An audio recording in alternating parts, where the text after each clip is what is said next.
Hello, everybody. I'm into third hour of the UN Global Migration Compact hosted webinar. It's their annual, and I'm in it. I'm in it this year, and I'll tell you, like, I see the face of it, and this is a real important video. I tagged Mark Friesings. He talks about this lots, and of course Marilyn Burns from Alberta. I should tag a lot of people in it, but I'm going to give you it fresh as it's going right now into the first two presentations I went through, and very dictatorial, and just so everybody knows, it's absolutely in the UN, run and administered by the UK. They're leading on that. That's their agenda, and it's important to distinguish some things. I did get to interact very minimally, extremely minimally. It's not like dealing with the USA or Russia. I'm going to be honest, Canadians, of all five of those binding world countries, absolutely the USA and Russia have been extremely transparent and communicative. Like, you're allowed to interact, you're allowed to be there.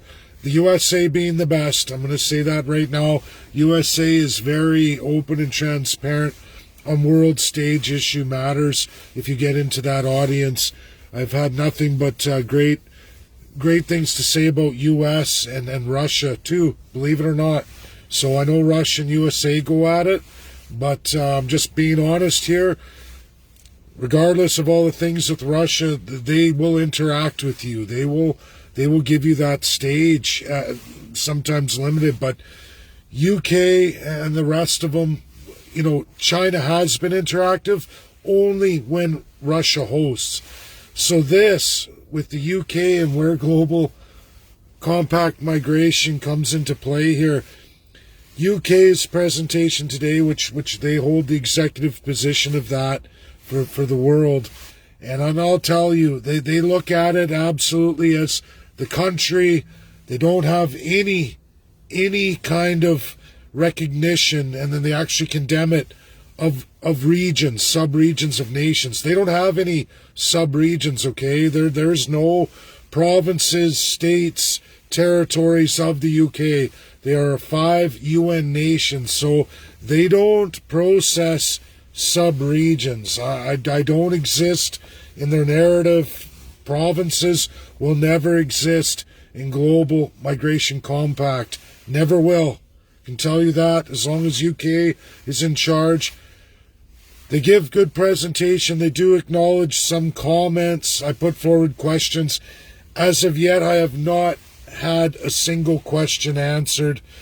Then by the third presentation, they said, okay, what we're going to do with questions is give them a rating and people will rate them. But then again, who's rating the questions? I'm going to tell you, I sat there watching the CEO of AstraZeneca, 14 other major multinationals, all in those forums, and they get the stage absolutely, really, honestly dictatorial, which I've gone through with other UN organs.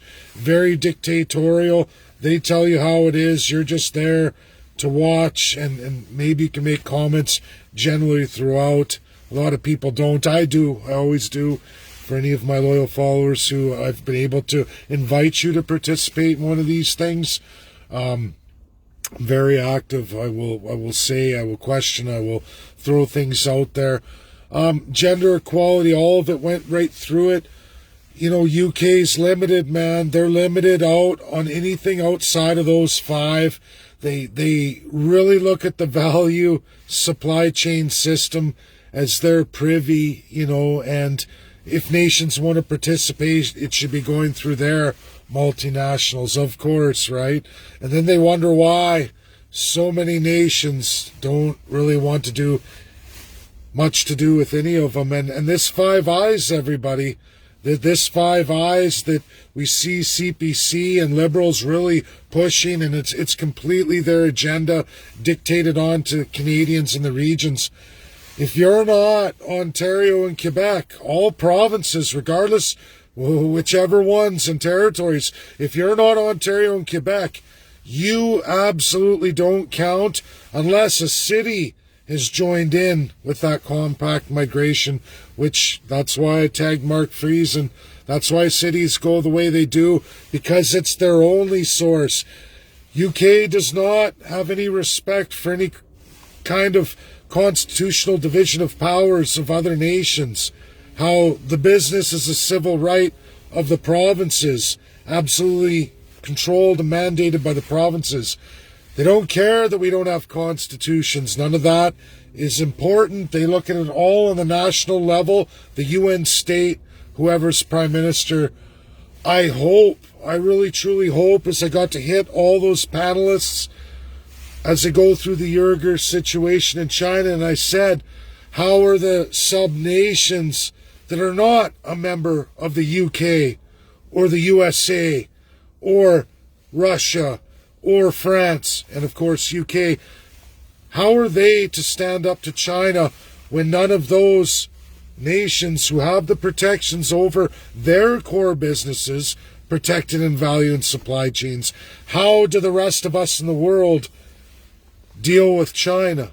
You tell us to do this, do that, but when the punishments are dropped down, who's there to defend you? Because if you're a business from, let's say, a country like Canada, and you have to go on those supply and value chains, and China decides to impose its will upon you, when do those other nations come to your defense? They don't. And that's the issue. It's easy to talk tough. And this is why provinces, all provinces, you need to codify a constitution.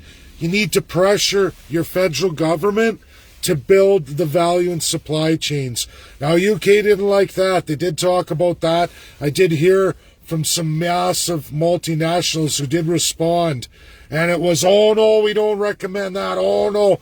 Yeah, because they want you to use theirs. They want their multinationals absolutely usurping your sovereignty. And that's why they want the will of the nation. For Canada, this country we live in, the federal government absolutely imposes its will.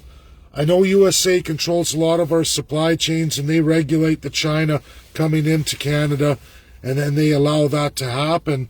But, we as a nation, and that means all provinces and territories, start codification and pressuring your federal government into the value and supply chains. That means military protection, transportation routes into markets. We will never see, or at least have any competitive advantage, if we don't develop our own supply and value chains. Of course, we should do it nationally, but that would require all the provinces coming together, unifying, and that only happens with proper codification constitutionally, meaning every single region, which is all our provinces and territories, and then going on to the federal government and pressuring for it. As long as Canada, with the politicians in the federal system, continue to bend over, allow their gross weakness and incompetency, the other nations and the multinationals will continue to dominate us, meaning they will tell us what industries we can grow and which ones we can't, because they will control the value and supply chains. That can all change when we all unite together in our differences of provinces and territories, and then we all act as one unit against the federal government to develop those supply and value chains for every region. It can be done. There's a lot of countries that do this today. You see it in the Middle East. You see it now with Africa. Africa isn't standing down, and they're being successful. We see it Saudi Arabia. They're very successful. Why? Because they're imposing their own value and supply chains. They have the military, at least enough to protect that. When will Canada rise up? Because we can't let foreign interests and their foreign mega multi-billionaires take over, and they will. They have absolutely zero respect for regions. Zero. That's absolute. Zero respect. And as long as cities inside the regions sign on to their agreement and accept the terms and conditions of their control over your value and supply chains, that's all you're ever going to see and get, which means your industries will never truly be competitive. You'll never get a fair advantage. That's reality. I'll write about it more. I see it's the time's coming up here. I got to get back to it, go into the next one, and, I'm going to make it clear. This is very important, Canadians. The first third-class citizen to stand on that stage, go through it as it really is, and go back to all of you. Man, the multinationals, right? But at least they're there. They can minimize me. They can suppress me. There were a couple professors, new professors I haven't seen before. Essex being one of them. I'm going to reach out to her. Another one from an international organization in labor that I'm going to reach out to. At least I have the contact information. Two so far. Can't win them all, didn't win most. It's tough, guys. It's tough sitting through this. I get angry too at a couple points. There's things that are said and done, and it's just the total lack of, respect for others in their countries and their constitutions or their cultures, their systems, and that's inclusivity that is not included in this. Very dictatorial, and it's a pathetic portion of the UN.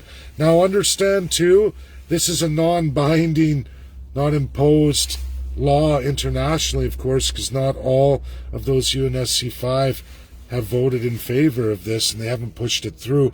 This is general states pressing theirs, and of course some of the UNSC taking full advantage of that, of course, because they want to absolutely control the value and supply chains with their major multinationals. The revenue, right? It all goes back to their home country. It's an imperialism, it's a colonialism of today, but there is a way out of it. And another point is the UN binding law charter represented when we got into forced labor. Not one would address the idea of binding international law and imposing that on all nations. The binding constitution of the world. And it's there. Standard of living for all of you. And that it's to grow and it's to be at a great standard for everybody. And that's not the world today. They certainly didn't want to look at that, their own binding international law. A law that was placed upon the entire world, that the entire world's voted for, because we didn't want to have another world war. Never again, it was said. But yet nobody wants to discuss that now, right? I am all about evolution, not revolution. I believe if we keep hitting this, that they did take a lot. They did take a lot. Let's see how much they process. Let's see how much of the stolen crown power of independent nations that were of that colonial UK, with regions, territories, and sometimes even protectorates. What about them? What about them, UK? You have a responsibility, I believe that. Whether you want to acknowledge that or not, you left a system in place. You didn't finish the work from King George VI. You let politicians run amok. And, of course, that's great as long as they utilize the UK value and supply chains and multinationals. But that's to be discussed further. Thanks, everybody. I'll let you go. Share it out. I hope this reaches you, Mark, and Maryland too, and for independence in Alberta. Something to look at, something to know. I will try to fix this country, but at the same time, we're going to get the constitutional role for all the provinces and independent constitutions for those who wish to have nation status. Because if we can't break this system as it is, which is grossly incompatible with most of the world. That's reality. It's dictatorial. It's what I saw today. And it's still that superiority complex of the UK. And they have forgotten. They just, oh, well, run your nation, whatever. Who cares what we did or how we set up your system that's broken and flawed from a world preceding World War II. Let your politicians worry about that. Oh, well, we wash our hands of it. Anyways, this is what we're imposing. We'll let your autocrats do whatever they feel they're going to do with regions. That's not our problem. It is your problem. And you know what? You're exploiting it too, UK, and that's a terrible thing. A terrible thing indeed. And I can't believe the back door to the cities. We're seeing that now through major multinationals, all from one country. And to be fair, China has a role of this too. They have their own version. Russia looks at it too sometimes. But Russia, believe it or not, they're not as bad as what USA likes to, make out that they do. They're actually two of the world's nations that really are, again, most transparent, everybody. I'm just telling you as I live it. And to be fair, France, in live, when you're live, not on this kind of stage, France has traditionally been, in the conventions I've done live, been very transparent and open. I'm just going to say that. That's it. Not so much in this digital age. They haven't been there at all, really. They're very, very quiet. And I don't know what the reason for that is. Is it something to do with Macron? Maybe his presidency has, turned France into kind of a sitting back, watching, or maybe they're just too, immersed in the 27-member nation of the European Union. I don't know. But little by little, we're getting through it. This is one Canadian who's living it. I'm a Canadian living it for all of you, whether it's good or bad, just telling you how it really is. Thanks, everybody. Share. Bye now.